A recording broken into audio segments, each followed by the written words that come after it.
Thank you, Jesus. Thank you, Lord. Hallelujah. Hallelujah to the Lamb of God. Thank you. I greet you in the name of the Most High God, whose name is Yahweh.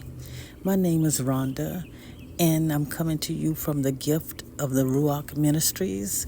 I do have a quick message for you today, very, very short, very brief, and it's regarding Ezekiel's prophecy in Ezekiel 37.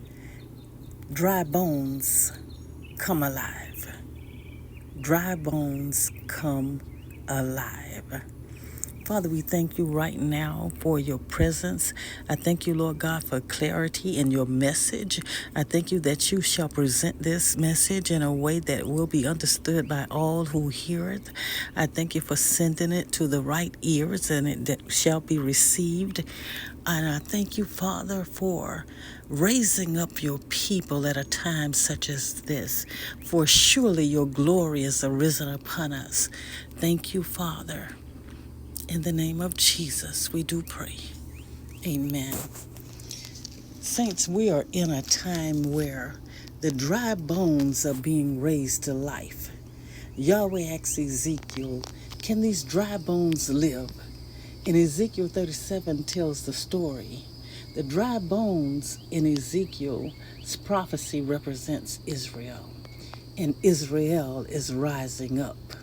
Verse 7 tells us that Ezekiel prophesied as commanded, and there was a noise and a shaking, and the bones came together. There's a noise and a shaking in the earth right now. What's happening in Africa is an example of a noise and a shaking. So skin is coming onto the bones and things are shaking. The skin that is covering the bones is an example of a covering. Whereas the people were uncovered due to sin, they are now being covered. Israel was uncovered for a while due to sin against the commandments of the Most High God. But in the days that we're in, Israel is being covered. That represents the skin coming onto the bones. Verse 8 tells us that the skin had come upon the bones, but there was no breath in the bodies yet. Yahweh then commanded Ezekiel to prophesy to the wind and say, come from the four winds and breathe upon these slain that they may live. Ezekiel did as commanded. He prophesied, and life came into the bodies, and they stood up and became an exceeding great army. Not just an army, but an exceeding great army. Yahweh does not lie.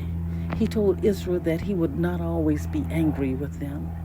In chapter 36 of Ezekiel, Yahweh said that he would multiply and increase the people and settle them in their old estates and do better to them than in the beginning.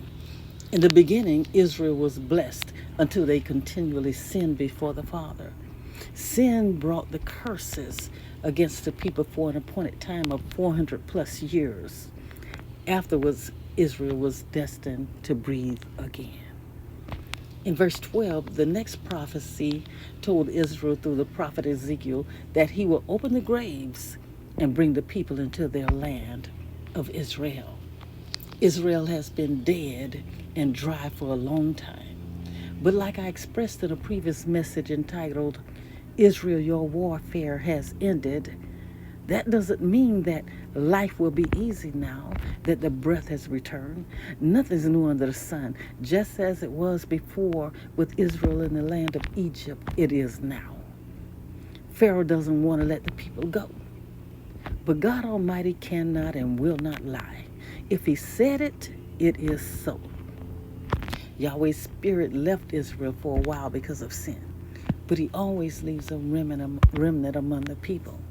There's a remnant among the people now, and that remnant has known what was prophesied and what has been happening in the earth. And some have been speaking it, some have been calling it out, but they've been sprinkled here and there. But we're seeing evidence of the dry bones rising up. Hallelujah. Verse 14 says that Yahweh shall put his spirit in Israel, and they shall live and go into their own land. Israel and Judah will become one again and go into the land together. Go into the land together. Wherever Israel has been scattered, that means Israel and Judah, they will be going back to their own land. When Israel gets back into the land, they shall have one shepherd, the word says, David the king. They shall walk in Yahweh's judgments and statutes. Chapter 37 is wrapped up by stating that Israel shall be sanctified, and the sanctuary of Yahweh shall be among them forevermore. Israel shall finally live in the peace of the Most High God in their own land. That's good news. Dry bones come alive. Hallelujah.